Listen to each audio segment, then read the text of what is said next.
Hey everyone, Brendan Snyder here. How are you? Thank you so much for joining me and welcome to the best albums of 2023 so far. Since it's July and we're now halfway through 2023, I thought it'd be fun to take a look back at all the great albums that have come out so far. And I'm going to do this based on new studio albums of original material. So no compilations, no live albums, no archival material. It's got to be new original material, studio. And I've got 20 albums here to run through that have come out between January to June, because I'm filming this here at the beginning of July. We're going to do that as part of this countdown here, and then at the end of the year, I will do a full countdown of the entire year, so you can check back at that time to see what kind of changes have been made between this countdown and that one there. But before we get started, if you're new to my channel and you haven't already hit the subscribe button, please do. Also leave a comment, hit like, all those things help support my channel. I would greatly appreciate it. And of course, as an added bonus, by subscribing, you'll be able to stay up to date on really cool episodes just like this with the best albums of 2023 so far. All right, so I've got 20 of them here. We're gonna kick off obviously with number 20. Coming in at number 20, Metal Church, Congregation of Annihilation, 13th studio album featuring brand new singer Mark Lopez in the lineup, taking over for Mark Howe, who passed away in 2021. And I've got to say, when I first heard this album, it didn't do a lot for me. I was not impressed. But you know, by the time I got to the end of the album and started it over, I was digging it, and I've kept digging it, and I actually really enjoy it now. So while Mark Lopez is a very different style singer than Mike Howe and some of the other ones they've had in the past, I'm actually really digging this album. So if you haven't checked it out already, I do recommend it. Coming in at number 19, Tigers of Pantane, Bloodlines, 13th studio album for them. This one here, these guys, new wave of British heavy metal legends, have been around a long time. And they kind of solidified the lineup, I don't know, around a decade or so back, maybe even a little longer at this point. And it's like they've had this resurgence. Each album they've put out has been just as good as the last. And I think on par with that early stuff from the John Sykes era that everybody loves. You know, it's the original stuff that sort of founded the band and got them notoriety and that sort of stuff. I feel like that's where they're at again. If you haven't checked them out for a while, do check them out. Next up at 18, last in line, Jericho, their third studio album. Band basically started off as a tribute to Dio in that era of the band. We've got Vivian Campbell in the group on guitar. Of course, he was part of that lineup with Dio, but also played with Whitesnake, Def Leppard. We got Vinny Appice on drums from Dio in that era as well, and then Black Sabbath. But we've got a couple other guys in there now. Phil Soussan on bass, who's played with Ozzy and Beggars and Thieves, and then Andrew Freeman on vocals, who was never a part of the Ozzy, Dio, Black Sabbath era bands, but has sung with Hurricane and Great White, among others. So a lot of cool guys here, basically a super group. But the cool thing about the three albums is it's all original material. So while they are playing in that vein, and of course if you go see them live, you're going to see that, they're writing new stuff in that vein. If you're missing Dio, this is the stuff to be checking out. Coming in at number 17, Robin McAuley, Alive. Third studio album from him, solo-wise, I should say, featuring the same backing band as his 2021 album, Standing on the Edge, which was also really good. But I gotta say, I think that this one here is actually better than that one. If you're into, Michael Schenker group, or I should say Macaulay Schenker, which is when he was part of the lineup, this is a great thing like that, just like Black Swan and the other projects he's been involved in. Next at number 16, Overkill, Scorched, their 20th studio album, if you can believe that. These guys are amazing, and just as the title says, it's a scorcher. This thing is really good. I mean, it is pedal to the metal thrash. You know, if you've liked Overkill, you're gonna like this. They have always stuck to their guns and just played straight ahead thrash. So you got a bunch more of it here, and it is really good. Coming in at number 15, Ray Alder, 2, second solo album from him. Again, this thing here fantastic. If you're a fan of Fates Warning, which is where he comes from, and you like his last album from 2019, What the Water Wants, this is just more of the same. But this one was one where when I first listened to it, it didn't click with me, and then a few listens into it, it just bowled me over, and I've been happy with it ever since, which is why it's ranking here on the list. And again, do recommend that you check it out. Next in at 14, Angel, Once Upon a Time, 8th studio album by them, follow-up to their 2019 reunion album, Risen. Got 11 songs. I like that they put 3 bonus tracks on here. Now, if you're a fan of the 70s era Angel, this is not that, but if you like good melodic hard rock, that's what the last album, Risen, and this is more of the same of that sort of stuff. So while I like the 70s era Angel, it's a little more progressive and everything, I have really been digging this new sound that they've been doing since they reunited. And I thought Risen was an amazing album. This one here is equally on par with it. Coming in number 13, John Mellencamp, Orpheus Descending, 25th studio album from him. Got 11 tracks on this thing. Now, what's really cool is he's also got Lisa Germano, the violinist who played with him back in the 80s and early 90s, returning for the first time, and I think about 30 years. And I don't know if that's what has really made this thing push it over the top, but it feels a lot more classic than the last few albums that he's done. My only complaint is his vocals. They're that more raw, raspy style that he started a couple albums ago. I don't know if that's just the only way he can sing, if that's what he's aged into. He has said he actually likes that a lot about his vocals. I know there's other people out there that dig it. I'd love to hear the old John Mellencamp, but regardless of that, it sounds really good. And I think the vocals are mixed far better into this than they were on the last album. So if you're kind of on the fence about it because of the last album, the way I was going into this, this is a lot better. Next up, number 12, Sweet and Lynch, Heart and Sacrifice. This one here, 3rd studio album, but so different from the first 2 in my opinion. We got Michael Sweet on guitar and vocals from Stryper. Well, actually, I take that back. While he does play guitar, that's the big thing that I noticed difference in here. He actually doesn't play on this album. George Lynch does all the guitar work on here, no vocals, so at least it's balanced out this time. But on the first 2 albums, you did have Michael Sweet playing guitar, and now this is basically all George Lynch, so it's like having a Dokken album, but with Michael Sweet singing on it. At least that's how I feel about it. That's the way it registers to my ears anyway. Coming in at number 11, Winery Dogs 3. 3rd studio album, just as the title suggests there, featuring Mr. Big and Dream Theater members. We've got Richie Kotzen on vocals. I mean, he also played with Poison as well. And then we've got Billy Sheehan on bass from Mr. Big, and of course Mike Portnoy on drums from Dream Theater. And you just mix all that stuff up and it is great. If you're a fan of Mr. Big, you're gonna love Winery Dogs. That's the best way I can explain it. It's just a great continuation of that. And in the absence of having any Mr. Big, this stuff is so good here. All right, coming in at number 10, here's one I did not think would be on the list. Wasn't even going to pick it up until it actually dropped, and it turned out to be so good, it is blowing me away. Richie Ramone, Live to Tell, his 3rd solo album. Richie Ramone, one-time drummer for the Ramones from 83 to 87. He played on 3 of their albums, Too Tough to Die, 1984, Animal Boy, 1986, and a personal favorite of mine, Halfway to Sanity in 1987.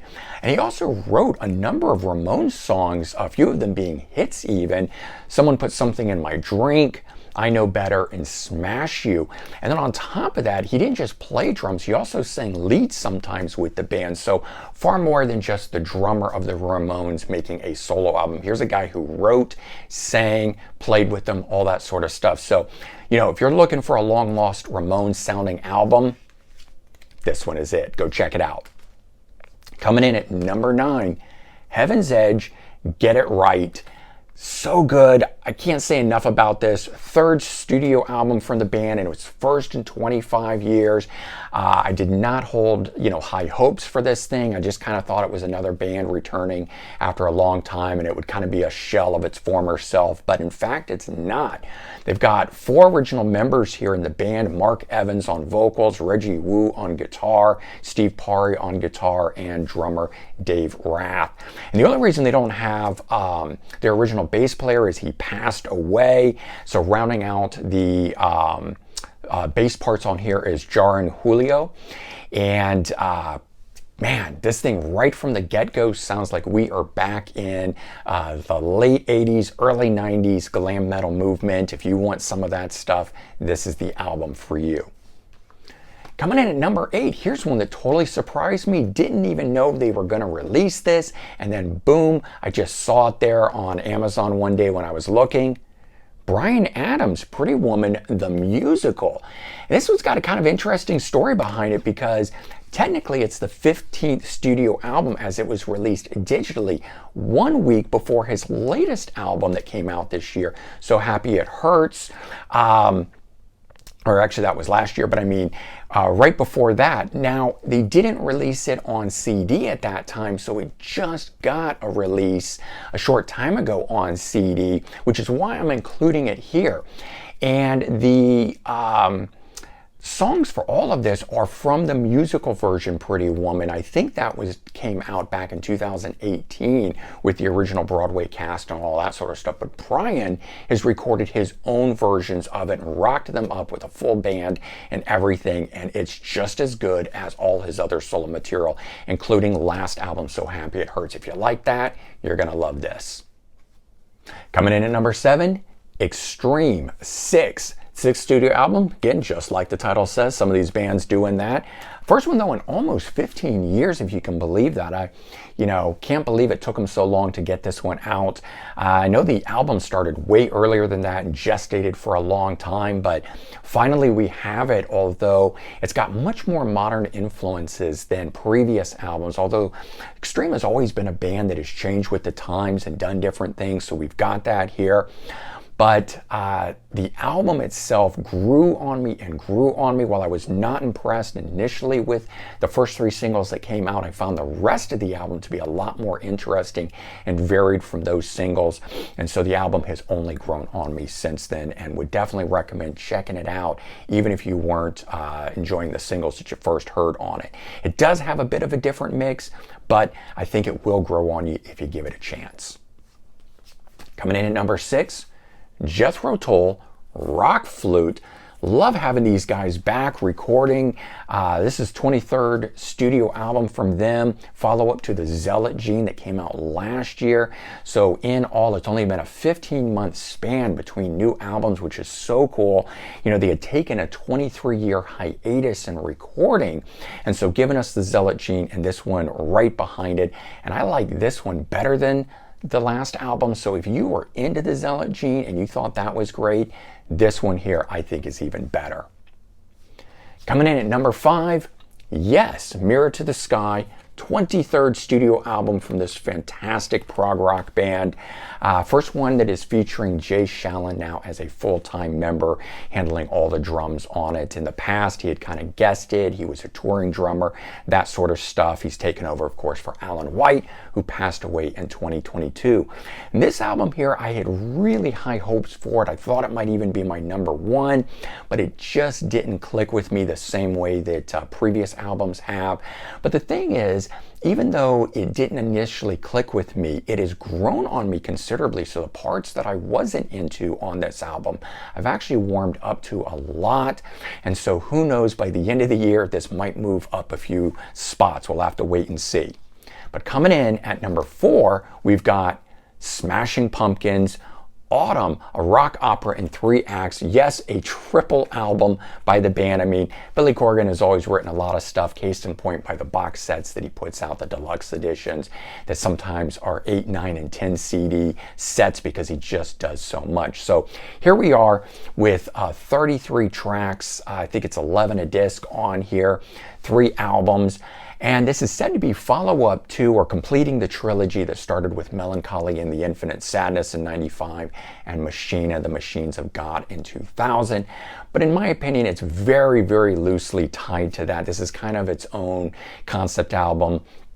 This one just picks up with a few of the characters that are from that and continues it on. Aside from all of that, though, I actually think this has a real classic sound throwback that I can certainly hear elements from the Melancholy and the Infinite Sadness on it.